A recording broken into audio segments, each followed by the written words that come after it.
Paano kung ang utak mo ang dahilan bakit maliit pa rin ang negosyo mo?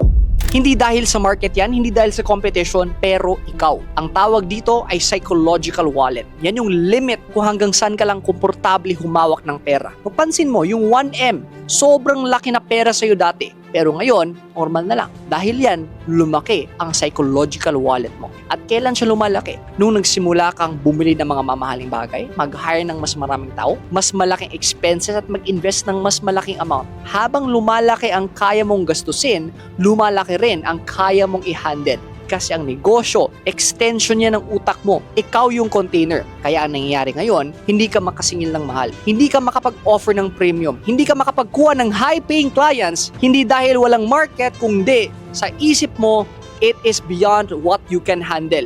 Kaya, here's what I did. Nag-invest ako ng malaking pera sa ads, sa tao, sa coaching. Currently, I've spent over 100 million in Facebook ads and we're paying millions a month in payroll. And I spent over 10 plus million in seminars and coaching. Kaya ngayon, normal lang sa akin mag-charge ng 500,000 an hour. Bakit? Kasi naranasan ko maging high-paying client. Kaya kung gusto mo makakuha ng high-paying client, you want to be a high-paying client first.